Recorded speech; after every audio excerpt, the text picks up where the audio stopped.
challenge.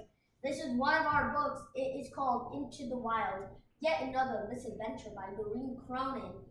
And I've got to tell you something, and that is this book is really long, so we're going to split it into two parts, 4 chapters each. So today we're going to read 4 chapters, and then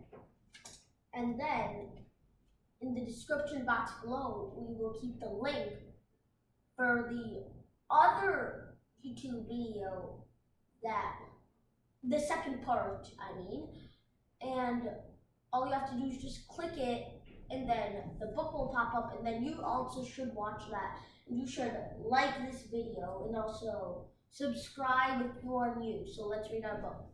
Into the Wild, Yet Another Misadventure by Doreen Cronin, illustrated by Stephen Gilpin.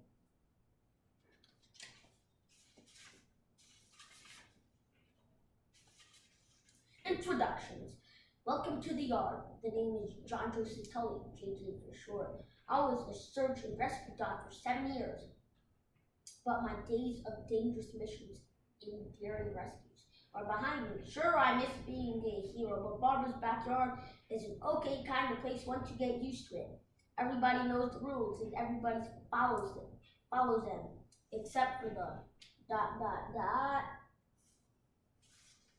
chickens in the neighborhood who likes to run his power saw a little too early in the morning. Luckily, somebody keeps chewing through its extension cord, but I don't know anything about that. As for these chickens, I found them on the clothesline this morning, blowing in the wind between the socks and the pillowcases. Here they are.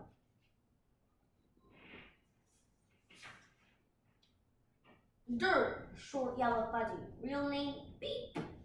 Specialty, foreign languages, math, colors, computer codes. Sugar, short, yellow, fuzzy. Real name, Little Boo. Specialty, breaking and entering, interrupting.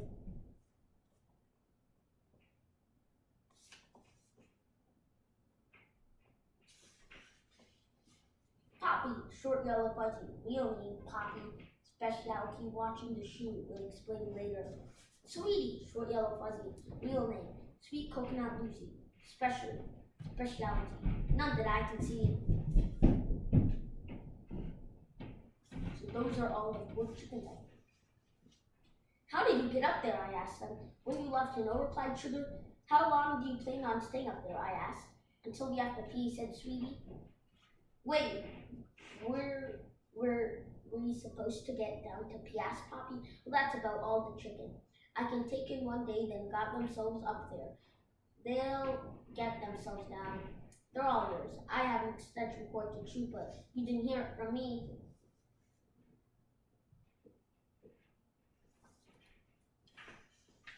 Chapter 1. I got a bad feeling about that new box over there, said Sugar. She pointed to a strange wooden structure on the other side of the yard. I stood on tall legs, a few feet off the ground. Why? Asked Bert. Why would Barbara sneak a weird box into our yard under the cover of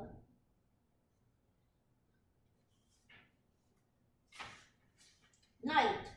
What doesn't she want us to know? What is she hiding? Actually, said Dirt, Barbara's been out there hammering and sawing and building every single afternoon for the last 2 weeks. I think I would have noticed that, Dirt, said Sugar. She hopped up onto the picnic bench. I'm very observant. She also dismantled our chicken coop yesterday and moved it to the other side of the yard. I think I would have noticed that, Dirt, said Sugar. You may have been napping, suggested Dirt.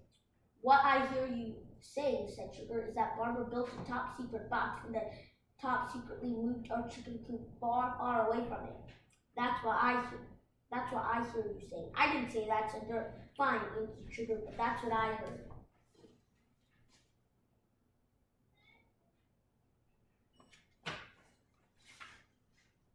Okay, well, why don't we just go take a closer look? There's a ramp that leads right up to the front of the box, suggested Dirt. Maybe we can get some more information. We have no idea what kind of wild creature is in there, said Sugar. All we know for sure is that whatever it is, it is very, very dangerous. How do we know that? Asked Dirt. If it wasn't wild and dangerous, Why would Barb keep it in a box? Only wild, dangerous animals are kept in boxes. But we live in a box, said Dirt, and we are not dangerous. And we're not dangerous.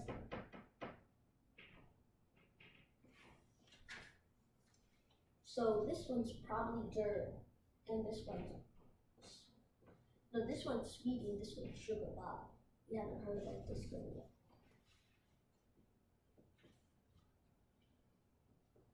Speak for yourself, replied Sugar. Anyway, said Dirt, I think what we need to do here is observe and investigate.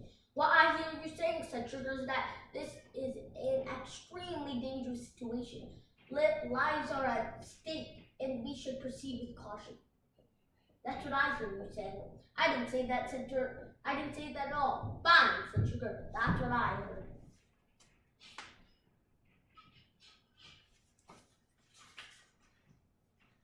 Fast. Barbara attacked by wild animals. She captured the beast somehow. Be secured in maximum security box. We are in imminent danger. Chapter 2. Here are the facts, announced Sugar. She pointed to the diagram on the chicken coop wall. Barbara was attacked by a wild animal and barely managed to escape. She somehow captured the dangerous beast and has secured it in a top secret maximum security box.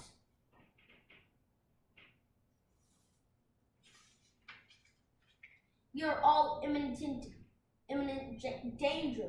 Those are not facts, said Dirt. A fact is something you know for sure. All of what you just said is pure speculation. Listen, pal, said Sugar. You don't know what I know, and I don't know what you know, agreed. Agreed? These are actual facts, continued Dirt.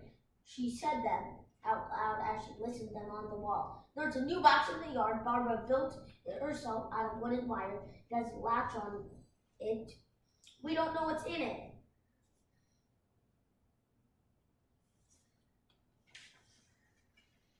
Why don't we just go look, suggested Sweetie. Okay, said Sugar. You can't just walk up to a top secret maximum security box and peek in it. Something might jump out of it. You have to watch the creature, get a feel for how it lives and what it's thinking. You mean spy on it, asked Sweetie. Of course not, said Sugar. I mean hide ourselves at a safe distance and watch everything it does while making sure it never sees us. The technical term is surveillance, otherwise known as a stakeout. A dangerous mission for sure, but something's fine, interrupted Sweetie. I prefer observing, said Dirt. As I was saying, continued Sugar, surveillance is dangerous work. You'll be tired, you'll be hungry, and you'll see things chickens should never see. She turned to her sister.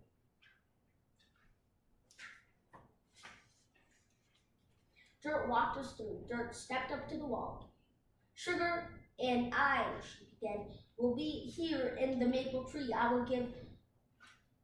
It will give us a good cover, and we'll have a clear view of the box. Got it, said Sugar. Sweetie, you're next. You'll be observing from the gutter that runs along the back edge of the house. It's a different angle, so you might be able to see things that we can't see. Got it, said Sweetie. Poppy, said Sugar. You stay with the shoe. If the creature spots us, it might get angry and agitated. If I whistle, you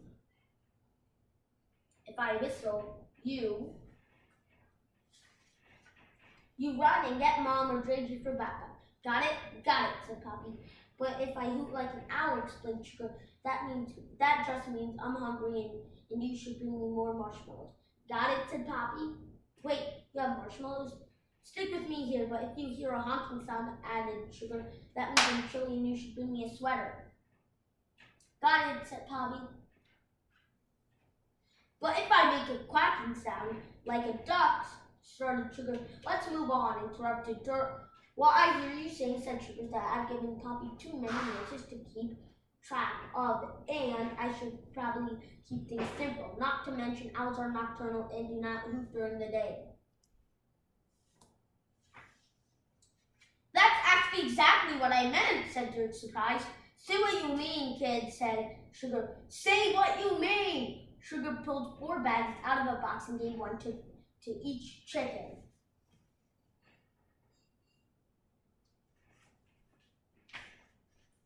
I've taken the liberty, the liberty of putting together spy kits for each of you. Include if you'll find an observation log, binoculars, marshmallows, and a fake mustache. I thought you said we weren't spying, said Sweetie. Pipe down, kid, whispered Sugar. I don't know how to spell surveillance. Now let's head out, said Sugar. Keep your eyes open, write everything down, and we'll meet back here in 3 minutes. Do you think 3 minutes is enough time to observe and gather information, Sugar? Or asked her. This is a serious business, kid, interrupted Sugar. She turned around wearing a fake mustache and the belt of obsession with the details. Is going to undermine.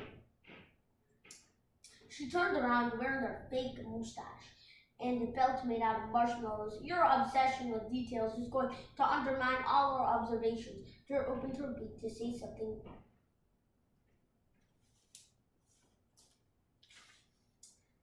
Dirt opened her beak to say something, but she changed her mind.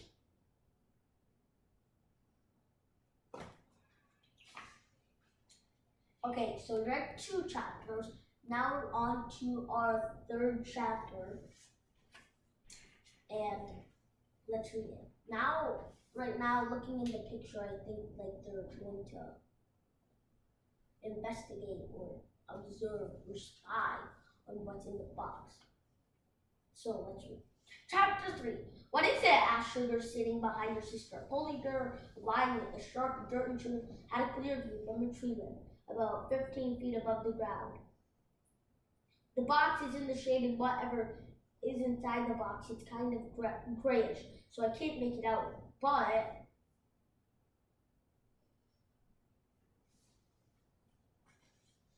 I don't think it's big enough to be a polar bear or lion. And well, I'm pretty sure we can rule out a shark in a box. Sharks can be gray, said Sugar, and we haven't observed long enough to rule anything out just yet. Keep an open mind.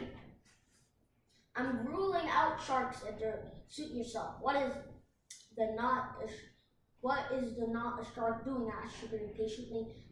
I can see a flash of white and what I think is a food bowl. I think it's chewing, said Dirt. Her binoculars trained on the box. Write that down, said Sugar. Dirt lowered her binoculars and picked up the observation log. A few seconds went by. What's it doing now? Asked Sugar. Dirt picked her binoculars back up. Chewing, she said.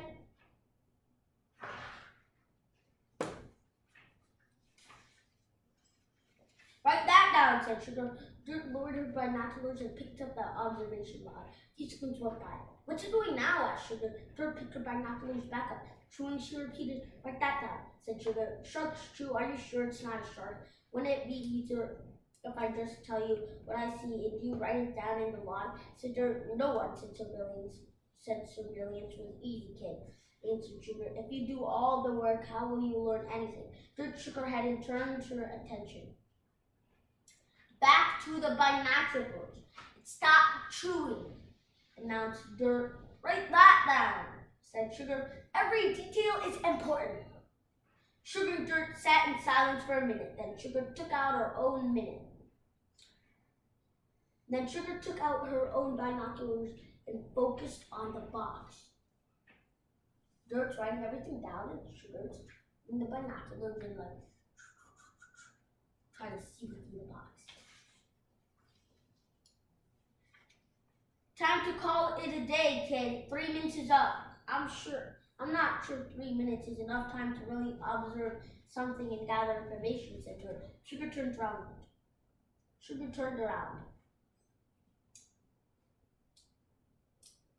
Full! Sugar turned around, her mouth full of marshmallows. Forget the time, she mumbled. Let me see the log. She read Dirt's entries out loud. Watching the creature, chewing. Stop, I like carrots, too. Watching the creature.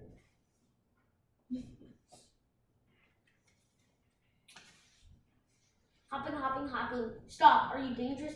I bring you to your first stakeout, and you spend all your time writing poetry. Sugar slammed the observation log closed. It was an accident, said Dirt. Poetry's never an accident, kid, replied Sugar. Dirt opened her beak to say something. And then she changed her mind. I don't want to embarrass you in front of the squad, said Sugar, lowering her voice. But I didn't see the hopping you claim to have seen in your log. You might want to take that part out before we report back to headquarters. You may have been napping, said Dirt. Happens on surveillance all the time, kid. Sugar chuckled, especially the long ones. Dirt stared at Sugar for a moment and then packed up her binoculars and observation log. She waited until her sister was out of earshot. 3 minutes, she muttered to herself. 3 minutes. There was nothing to see in this page. Just a bunch of writing. Okay, so we actually read half of the book. So this was part 1. If you want to see part 2, it is in the description down below, so check it out. And subscribe if you are new. Like this video. Also like our next video. So see you next time. Bye.